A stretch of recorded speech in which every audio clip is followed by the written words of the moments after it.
वचन बाबूजी महाराज भाग पहला वचन नंबर 16। इलाहाबाद 25 अक्टूबर सन 1931। सोत पोत में माया नाही, वहां प्रेम ही प्रेम रहान। रचना के भेद के मुतालिक चंद बातें। आमतौर पर जो मजहबी तहकीकात करने वाले हैं उनको और उन सत्संगियों को भी जिनको ज्यादा और जल्द हाजिरी सत्संग का मौका नहीं मिलता, रचना के भेद के मुतालिक चंद बातों के समझने की जरूरत खास तौर पर रहती है। कितनी ही बार उन बातों का बयान भी कर दिया जाता है, लेकिन जो कुछ की जिसने समझ रखा है उसी के मुताबिक वो उसको घटा लेता है और भ्रम दूर नहीं होता। ये ख्याल कि अनामी पुरुष में माया बीज रूप में मौजूद थी, अगर नहीं थी तो कहां से आई, सरासर गलत है। हम इसका प्रमाण देते हैं। सोत पोत में माया नाही, वहां प्रेम ही प्रेम रहान।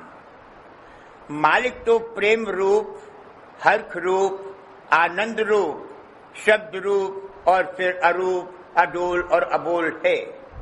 वो चैतन्य का अथाह भंडार हमेशा ही से है, उसमें न कभी फर्क हुआ न हो सकता है। उसका न आदि है न अंत है। वो अनामी पुरुष अपने में आप समाया हैरत रूप है।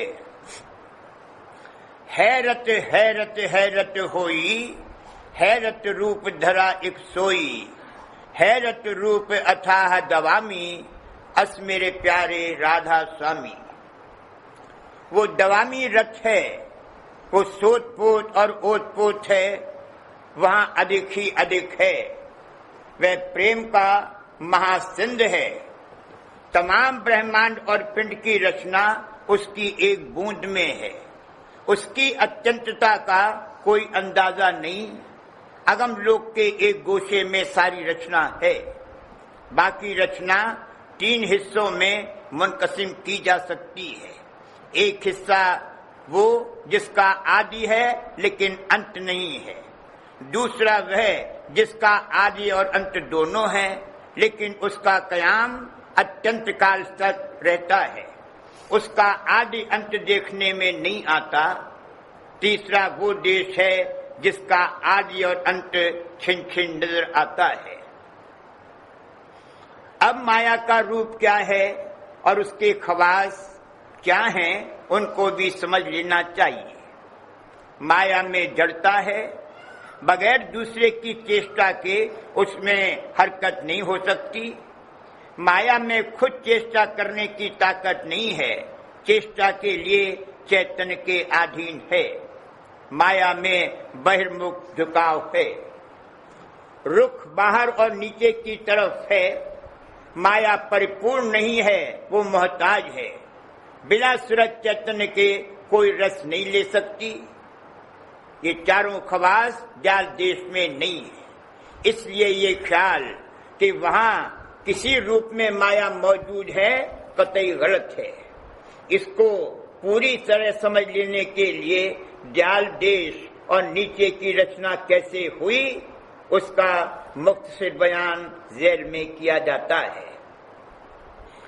अनामी पुरुष प्रेम का अथाह भंडार है, जिसमें कभी कोई चेष्टा, हलचल या इरादा नहीं हुआ।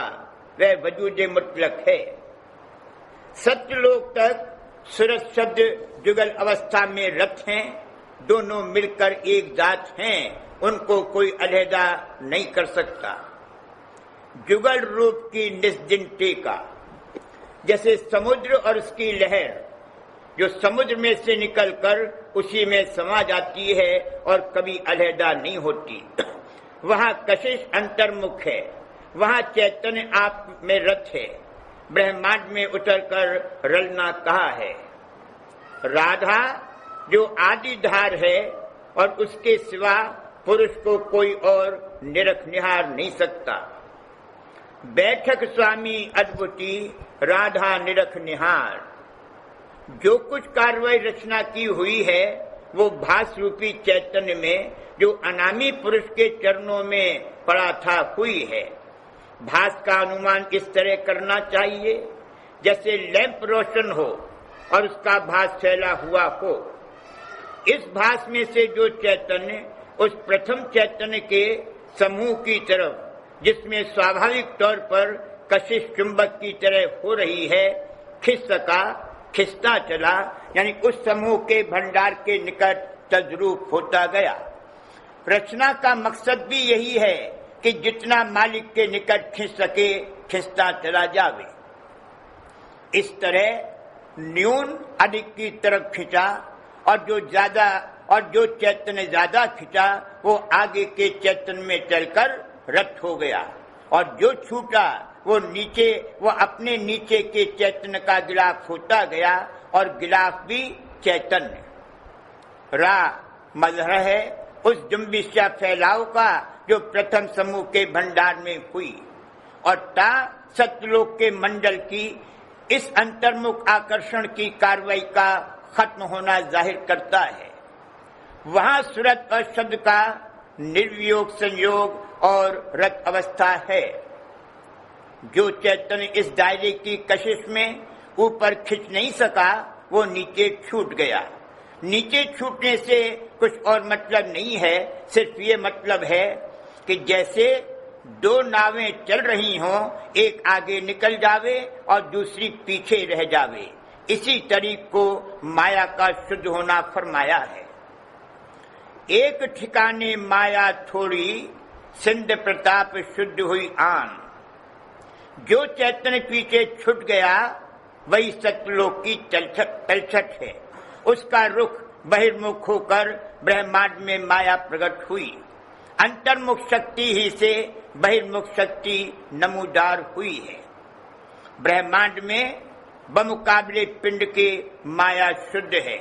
वहां से माया काल ने सुरतों के बीच से जो काल को सत्यलोक से निकाले जाने के वक्त रचना के लिए मिला था रचना की।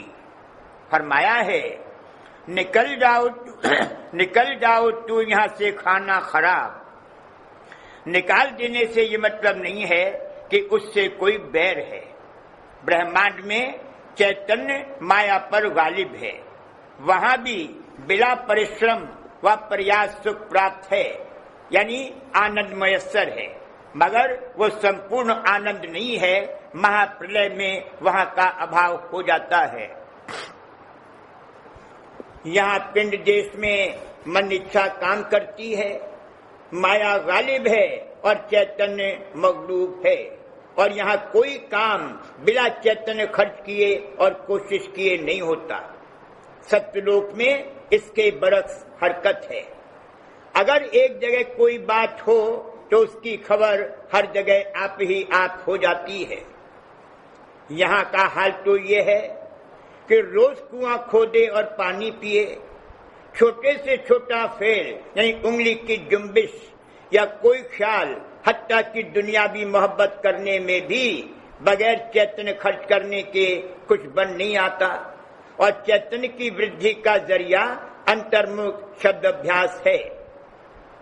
अकलमंद वो है जो इस देश में इस तरह जिंदगी बरते कि चैतन्य का खर्च कम और प्राप्ति ज्यादा हो, यानी आमद करोड़ों की हो और खर्च कौड़ियों का रह जावे तो सूरत यहाँ से उठकर ऊपर को जाने लगेगी। संतों ने रत और शुद्ध खास मानी में इस्तेमाल फरमाए हैं।